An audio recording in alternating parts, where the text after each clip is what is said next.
எடப்பாடியாருடைய நோக்கம் என்ன மிக தெளிவாக சொல்லியிருக்கிறாங்க. எங்களுக்கு அனைத்து இந்திய அண்ணா திமுக எடப்பாடியான தலைமையில் முதலமைச்சராக ஒரு தனிப்பட்ட முறையிலே ஒரு அனைத்து இந்திய அண்ணா திராவிட முன்னேற்ற கழக ஆட்சி இருக்கும். அதுக்கு கூட்டணி என்றைக்கு உறுதுணையாக இருக்கும். இதுதான் உங்களுடைய எடப்பாடியாருடைய நோக்கு.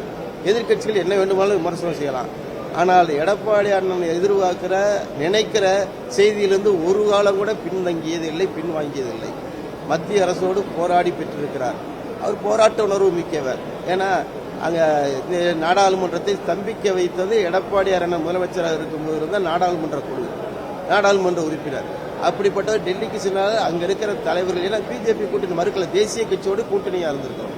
அதனால அருமை அண்ணன் அவர்கள் உரிய வகையிலே மிக விரைவில் முடிக்கும் என்பதற்காக சென்னைக்கு சென்றிருக்கலாம், டெல்லிக்கு சென்றிருக்கலாம்.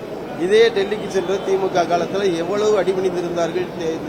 இன்னைக்கு இந்தியா கூட்டணியை விட்டு வெளியே வரட்டவங்க ராகுலை நோக்கித்தானே போய்கிட்டு இருக்கிறாங்க, சோனியா காந்தி நோக்கி போயிட்டு இருக்காங்க. பட் எங்களுடைய எடப்பாடியார் எந்த போதும் ஒரு நாள் கூட யாருக்கும் இது போன்ற கொள்கைப்படுத்தி விட்டுக் கொடுத்தோம்னு, குறிப்பாக அதிமுக என்ற மாபெரும் இயக்கத்தை விட்டுக் கொடுக்க மாட்டவே மாட்டார் என்பதுதான் உண்மை.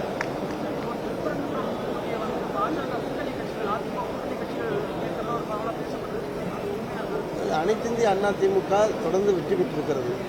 அதிமுகவை பொறுத்த வரைக்கும் நாங்கள் இங்கே தொடர்ந்து பணியாற்றி நல்லா பணியாற்றிருக்கிறோம். எல்லா கட்சியும் கேட்பது இயற்கை, யார் வேண்டாலும் கேட்கலாம். முடிவெடுக்க போது எங்களுடைய பொதுச் செயலாளர் அருமையன். ஏன்னா இதில் யார் கேட்கக்கூடாதுன்னு யாரையுமே சொல்ல முடியாது. எல்லோருக்கும் உணர்வு இருக்கலாம், எல்லாருக்கும் வேண்டும் இருக்கலாம், இது இருக்குது. அதனால் அதை பெருசாக நாங்கள் எடுத்துக்கல. எங்களுடைய பணியை தொடர்ந்து செய்கிறோம். அருமையன் எடப்பாடியாரோட நாங்கள் திருப்பூர் நிற்பதற்கான வாய்ப்பை கேட்டிருக்கிறோம், மனு செஞ்சிருக்கிறோம். அதற்கான ஆதரவை, அதற்கான உத்தரவினை அவர் ஆணையிடுகிறாரோ அங்கிருந்து முழுமையான பணியில் இறங்கிடுவோம். இப்போ தொகுதி செய்ய வேண்டிய பணியினை எங்களுடைய தேசிய முற்போக்கு கூட்டணியின் சார்பாகத்தான் நாங்கள் பணியாற்றி கொண்டிருக்கிறோம். தேசிய முற்போக்கு கூட்டணி சார்பாக பிஜேபி, அமமுக, பாமக உள்ளிட்ட பல கட்சிகளின் உற்ற துணையுடன் எங்களுடைய பணியை முடுக்கி விட்டிருக்கிறோம். எங்கள் பணி தொடர்ந்து திருப்பூரில் நடைபெற்றுக் கொண்டிருக்கிறது. அதற்கான அலுவலகங்களை பார்த்துக் கொண்டிருக்கிறோம். உரிய அறிவிப்பு வந்த பிறகு எங்களுடைய முழுமையான பணியினை நடைபெறும்.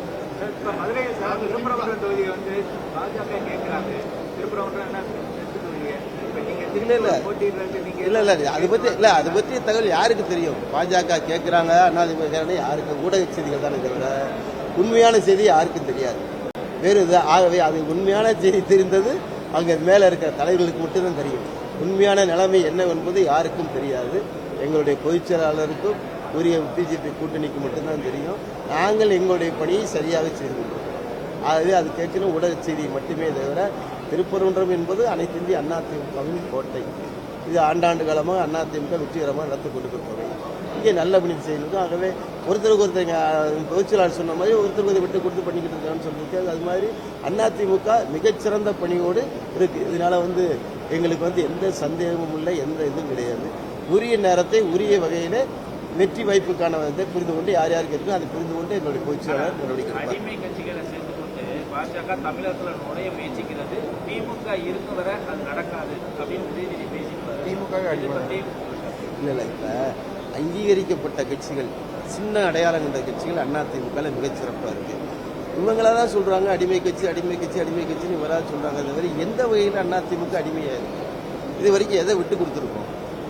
எந்த உரிமையாவது விட்டு கொடுத்துருக்கோமா? ஆளுங்கட்சியாக இருக்கும்போதும் சரி, இப்பயும் சரி, எதையும் அதிமுக எடப்பாடியை விட்டு கொடுக்கவில்லை. கூட இருக்கிறவங்களும் உரிய வகையில் இருக்கிறாங்க. எல்லா வகையிலும் விமர்சி திமுகவுடைய வேற காரணமே கிடைக்கல. திமுக கருணாநிதிக்கு, ஸ்டாலினுக்கு அதிமுக குறை சொல்ல முடியல.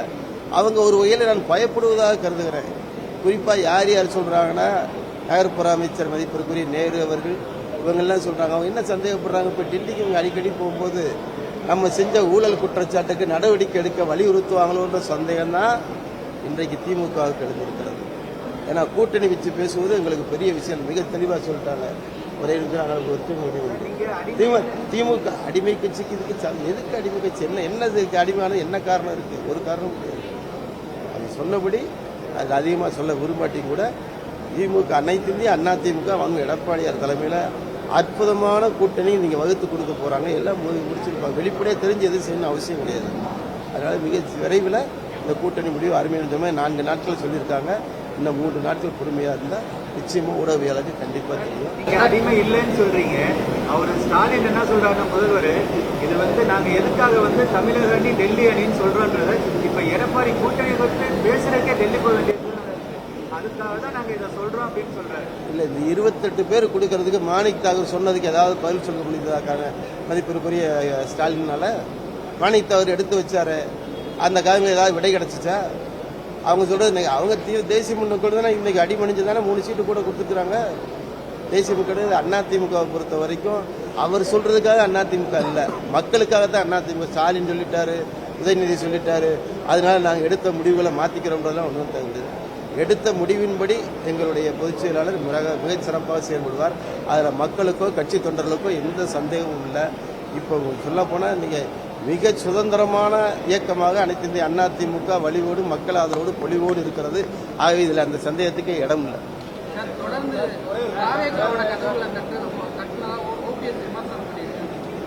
அவங்களாம் விடுங்க, அவங்களாம் எங்களுக்கு எதிரிகளே கிடையாது.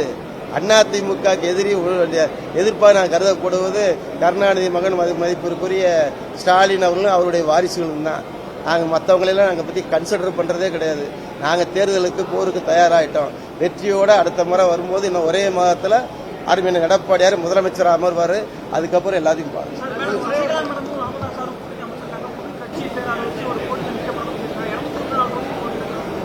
எத்தனை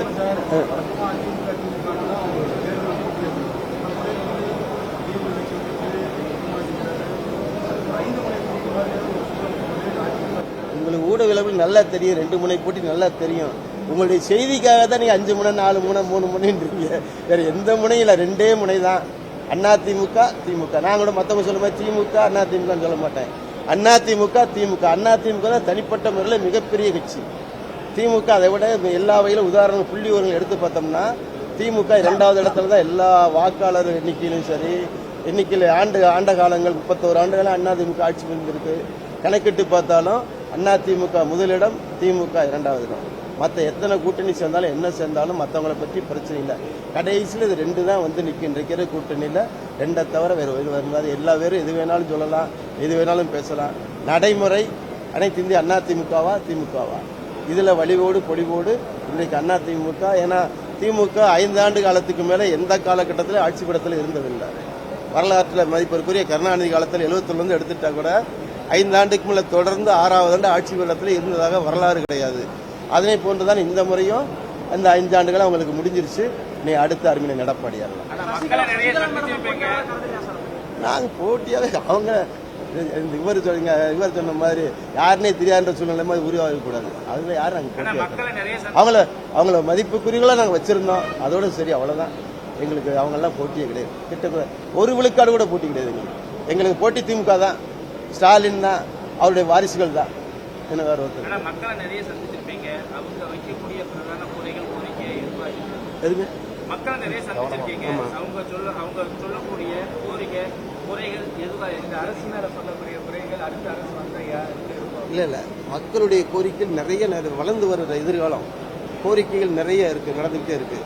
எங்க பார்த்தாலும் இப்ப மதுரை மாவட்டத்தை பொறுத்த வரைக்குமே இப்ப விமான நிலையம் சர்வதேச விமான நிலையமா மாறி மிகப்பெரிய வாய்ப்பு இருக்குது.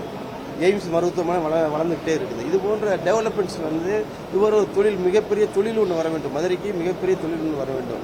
மக்களுக்கு வேலை வாய்ப்பு கிடைக்க வேண்டும். அந்த சூழ்நிலையில் இன்றைக்கு மக்களுடைய கோரிக்கைகள், அடிப்படை தேவைகள் குறிப்பாக மதுரையில் முழுசாக நிறைவேற்றப்பட வேண்டிய அவசியம் இருக்கிறது. மழைநீர் வடிகால் வாய்க்கால்கள் 13 கால்வாய்கள் அன்றைக்கு புரட்சித் தலைவி அம்மா 250 ரூபா குடி கொடுத்து சுத்தம் பண்ணோம். இன்றைக்கு அந்த வாய்க்கால்கள்லாம் சீர்கெட்டு போய் கிடக்கின்றன. ஆகவே அவைகளெல்லாம் சுத்தப்படுத்துவதில் மக்களை மாசில்லாத நகராக மாற்ற வேண்டிய அவசியம் மதுரைக்கு இருக்கிறது, மதுரை நிர்வாகத்துக்கு இருக்கிறது. அந்த வகையில் நாங்கள் எங்களை பொறுத்த வரைக்கும் மதுரை வந்து ஒரு மாசில்லாத நகராக மக்கள் கோரிக்கைகள் நிறைவேற்றக்கூடிய நிர்வாகமாக வர வேண்டும். இன்றைக்கு மதுரை மாநகராட்சி தமிழ்நாடு முழுக்க ஒரு அடையாளமாக இருக்குது. எதுக்கு அடையாளமாக இருக்குது? ஊழல் குற்றச்சாட்டுக்கு அடையாளமாக போச்சு. மதுரை மட்டும் திமுக தோல்வி அடையாது, தமிழகம் மட்டும் தோல்விக்கு காரணம் மதுரையாக தான் இருக்குது.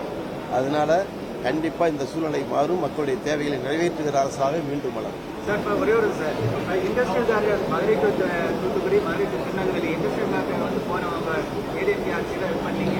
ஆனால் அதுக்கு பிறகு எந்த வருமே எதுவுமே கிடையாது. மாணவர்களுக்கும் கேட்டாங்க, இங்கே வந்து வேலை வாய்ப்புக்கும் இது இல்லை, தொழில் வளர்ச்சிக்கும் இது இல்லை. இதை நீங்கள் அடுத்து வந்தாக்கா இதை கொண்டுட்டு வரதுக்கு என்ன முயற்சி செய்வீங்க?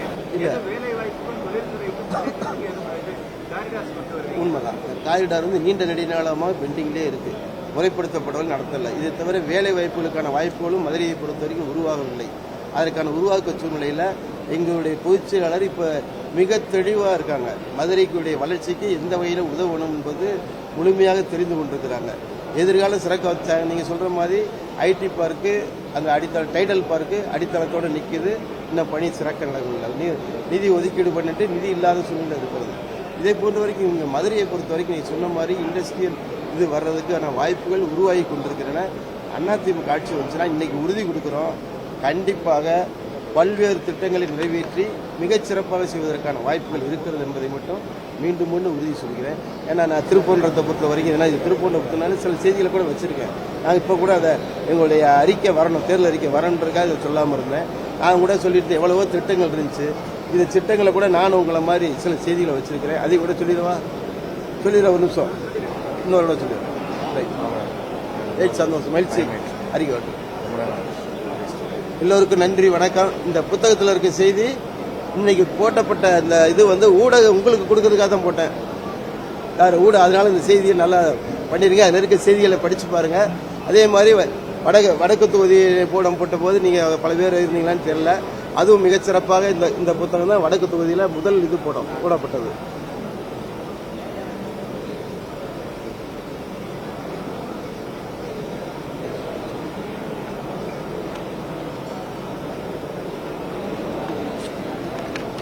அன்றைக்கு வெளியிடப்பட்ட வாழ்த்துச் செய்திகள், வெளியீட்டு விழா மற்றும் வாழ்த்துச் செய்திகள் அது இருந்தது.